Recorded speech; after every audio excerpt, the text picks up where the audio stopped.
कहानी है गुलपुर नामी एक पुरस्कुण गांव की। यह गांव हरे भरे खेतों, नदी के ठंडे पानी और मेहनती लोगों की वजह से मशहूर था।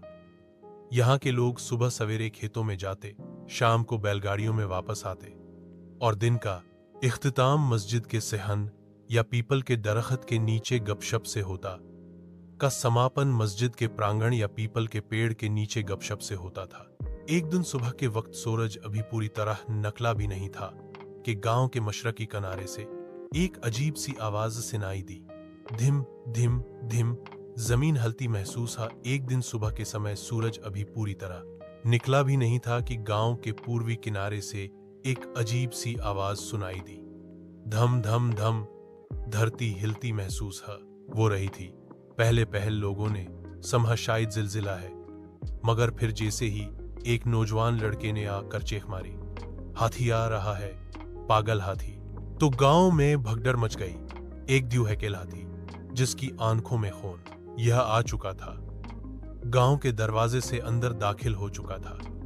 इसका सूंड बार बार जोर से जमीन पर लग रहा था और वह गुस्से में चिल्ला रहा था। इसने सबसे पहले एक भैंसों के बाड़े को रौंद डाला। जानवर चिल्लाते हुए बकटा हाँफने लगे और गांव के लोग जान बचाने के लिए घरों के अंदर दुबक गए। गांव के चौधरी गुफ्फूर चाचा, जो कि बहुत बहादुर और होशियार आदमी थे, दौड़ते हुए मदरसे की तरफ गए और लाउड स्पीकर पर ऐलान किया, सब लोग मिनी सजदा करो या स्कूल में शरण लो। औरतें और बच्चे तुरंत घरों के अंदर रहें। जवान मेरे साथ इकट्ठा हों। इधर हाथी ने एक और घर की दीवार गिरा दी। मिट्टी के ये मकान हाथी के गुस्से का मुकाबला नहीं कर सकते थे। गांव की लोग जख्मी हो चुके थे, कुछ बेहोश, और हर तरफ शोर था। गफूर चाचा के साथ चंद नौजवान जमर हुए, नदीम, फारूक, अकबर और सलीम। इन सब ने लाठियां, मशालें और ढोल उठा लिए। इनका मंसूबा था कि हाथी को आग और शोर से डराकर गांव से बाहर निकाला जाए। नदीम ने सबसे पहले ढोल बजाना शुरू किया। आरून ने मशाल जलाई। सलीम और अकबर ने बर्तन पीटने शुरू कर दिए। हारून चाचा ने सबको हुक्म दिया, इसे नदी की तरह हंकाओ, पीछे से आओ, सामने से मुझ जाओ। हाथी पहले तो मजीद गुस्से में आ गया। वो इधर उधर दौड़ने लगा। उसकी सोंड फदा में लहरा रही थी। मगर जब शोर ज्यादा बढ़ा और आग की रोशनी उसकी आंखों में चमकी, तो वो पीछे हटने लगा। गांव के नौजवान लगातार शोर मचाते रहे और आखिरकार वह हाथी गांव से निकलकर नदी के किनारे की तरफ चला गया, जहां से वह जंगल में वापस चला गया। सारा गांव जमा हो चुका था।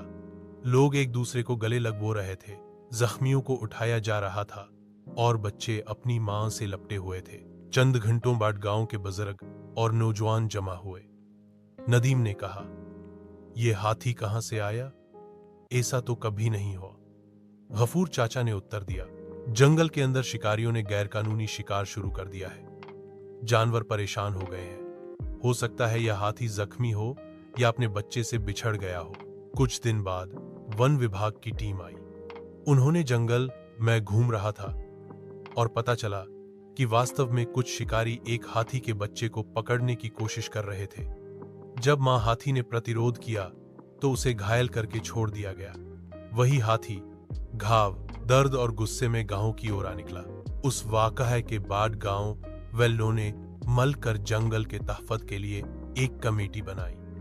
महकमा जंगलात से राबिता रखा और गांव के बच्चों को जानवरों से मोहब्बत और माहौल के तहफ़्फ़ुज़ का सबक सिखाया गया।